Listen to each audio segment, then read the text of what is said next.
बहुत धन्यवाद। आप तो कोनो परेशानी नहीं ना भैया, क्या बात है। बड़ी सुंदर गीत का आनंद लिए आप सब, वाह। बड़ा बढ़िया बढ़िया धुन का आनंद लिए, वाह। रात भर सैया हमर बढ़े टेम्परेचर, तू धरावे ला थ्रेसर, वाह। समर सिंह एक सिंगर है भोजपुरी के, उनका तहलका है, वाह। और बड़ी सुंदर देशभक्ति गीत आप लोगों ने सुना। जब एक गरीब किसान का बेटा फौज में जाता है तो उसकी सुबह रोज 3 बजे हुआ करती है। बहुत चक्कर लगाता है, दौड़ता है, रियाज करता है, मेहनत करता है, तब जाकर फौज में उसे सिलेक्शन मिलता है। इधर से भी एक देशभक्ति रही, उधर से आप सब वीर रस का बिरहा सुने। अगर आप सबके आदेश जैसे हो, क्योंकि मैं यहाँ का कलाकार हूँ, आप लोग कहते तो हम एक वीर रस के देशभक्ति सुनाओ। एक हाथ से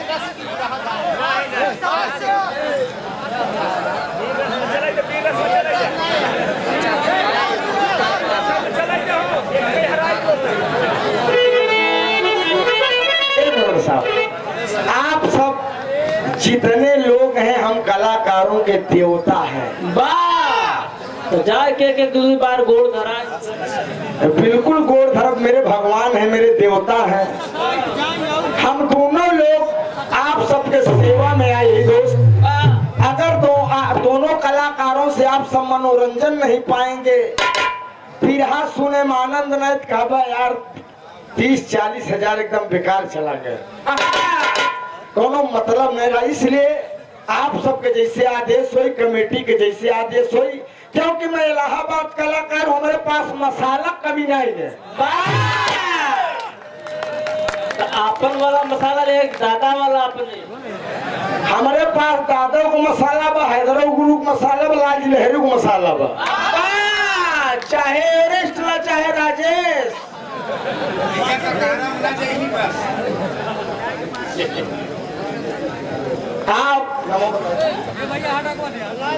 आप संजय यादव कारीगर कौड़िहार की धरती से, सुंदर गुलाब की पंखुड़ियों में गूंथा हुआ पुष्पहार 51 रुपया, और एक सुंदर पुष्पहार हमारे प्रिंसिपल साहब जो 14 साल आप अभी चंचल गुरुजी के साथ हारमोनियम पर संगत किए हैं, आज 6 सालों से मेरे साथ हारमोनियम पर संगत दे रहे हैं। सुंदर पुष्पहार आपको भी 51 रुपया, बहुत बहुत नमन बा। एक बात जान ले दोस्त, जौन भोजपुरी आए 4 दिन की चांदनी फिर अधियारा, थ्रेसर सिर्फ 4-5 दिन चली, 4-6 महीने, ओकरे बाद थ्रेसर कहा हेराई जाए, फिर दोबारा एकर नंबर सब हेराई जाई। दादा राम कैलाश बिरहा जगत के कुंवर कन्हैया कहे जाते थे। जब लड़कियन से बिरहा हो, लड़कियन बिरहा खूब जमावे लागे, दादा खड़ा हो कुर्तवा के टोकवा ईट के कुल बेकार कह दे। वाह, कैसे दादा हमार गाँव 1 घंटा का समय मिला, वो प्रयास करब हम 55 मिनट पे अपन सेवा समाप्त कर दे। वाह, कहना मार साहब, दादा हमारे गाँव का बिट्टी क्या उनका बुढ़वा समझत हो, अब मैं बड़ा दम्बा। बिरहा सुने वाले दोस्त बड़का भैया दास कहा था, दादा हमार गाँव का गाँव साहब। ओहो,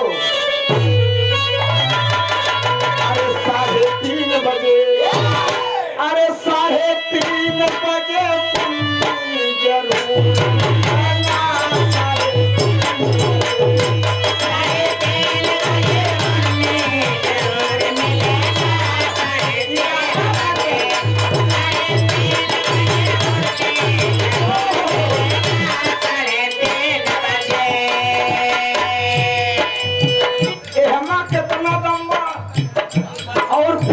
पहले हमारा कितना लंबा, थ्रेसर में कितना दम बा? दादा कहाँ? अरे फूले कटाती भरला गोला,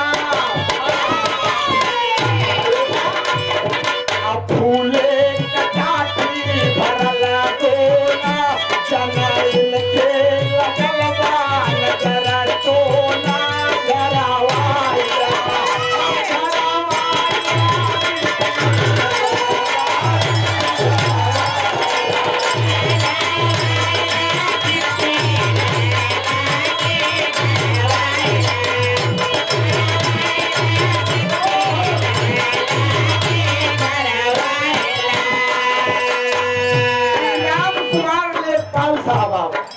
लेखपाल संघ के अध्यक्ष हैं आप। ये 100 रुपया और हमारे दूधनाथ बड़े भैया रामगढ़ कोठारी की धरती से 51 रुपया। आप पूजनी हमारे गुरु, धर्म के गुरु राम नगीना यादव महाराज जी, पैर टूट के विदेश हुआ कई आप 12 बजे रात माँ गंगा ने इनको दर्शन दिया है। एक महीना एक दिन बिना खाए पिए बिना पानी के मसान घाटे मरा नहीं। पूर्णिमा के दिन माँ ने दर्शन दिया, जौन मुहे से कही दे फिर वही होत। ऐसे मेरे गुरु हैं। 500 रुपए का आशीर्वाद चरणों में प्रणाम है। सखा पटेल रैनी, आप लालचंद बेतवाला भईपुर की धरती से बहुत बहुत। आप बिहार के स्टार गायक हमारे पिटवा लागे। सूरज यादव, आप हमारे अंबिका भाई गौहानी उनके भतीजे, बड़ा अच्छा लड़का गा रहा है। 51 रुपया खूब तरक्की करा। उबाली चली जाए लेकिन दादा वाली कहा था न जाए। 100 रुपया बसंत लाल यादव को बिहार की धरती। राकेश यादव साधोपुर 21 रुपया। नाराज न हो टाइम आप अजय यादव तेजपुर की धरती से, खलसा की धरती से 51। प्रेम टेंट हाउस रैया सुराम प्रयागराज 51 रुपया। 31 नवंबर का हमारा उजाला का गाना रैया सुराम होगा। बहुत बहुत नमन बाप भैया ने परसों कार्यक्रम लिखवाया है। चलो में नमन है। एक लाइन दादा और गाँव देखा आप लोगन के प्रेम दुलारा। उजाला जी ने बताया कलाकार बेहतर नहीं होता, सुनने वाले बेहतर होते हैं। हमारी राकेशवा का औकात नहीं थोड़े सामने 2 शब्द बोल ले, अगर आप लोगों का प्यार है। एक लाइन और गावल में तोरे हम डलबई विशाल। दादा ऐसे बिगाड़ और पूरा टेम्परेचर खत्म कर दिया।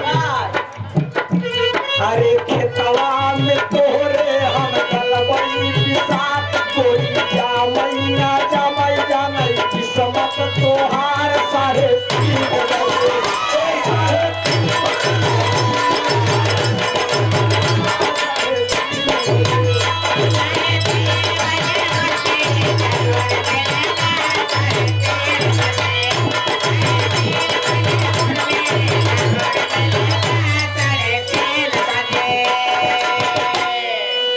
लेकिन हमारा हैदर गुरु गाँव है। एक लाइन बताओ बस, ओकरे बाद बिरहा हम और बताओ। हैदर गुरु हमारा गाँव है दोस्त। अरे कैले ससुरारी बन के दुल्हवा, अरे कैले ससुरारी बन के दुल्हवा, हमें को कमाल कर दिया। कैले ससुरारी बन के दुल्हवा,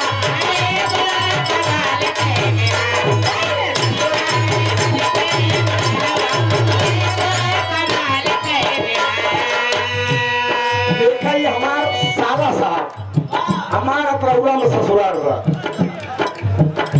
आप अंकित यादव जी 100 रुपया ससुरारू को मनाई आई है। बहुत बहुत नमन बा। 100 में सब सकल पंच के बैल की प्राण बा। कैले ससुरारी बन के दुल्हवा, हमें को कमाल हो कमाल कमाल कर दिया। छोट का सरवा जब आवा परछल से, छोट का सरवा जब आवा परछल, हम लगती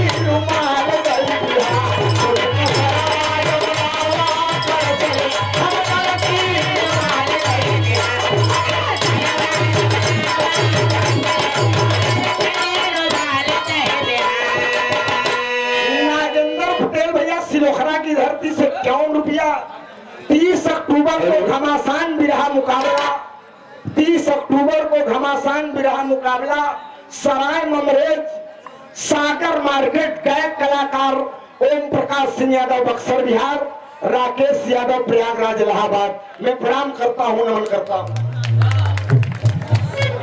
इत हैदर गुरु वाली रही।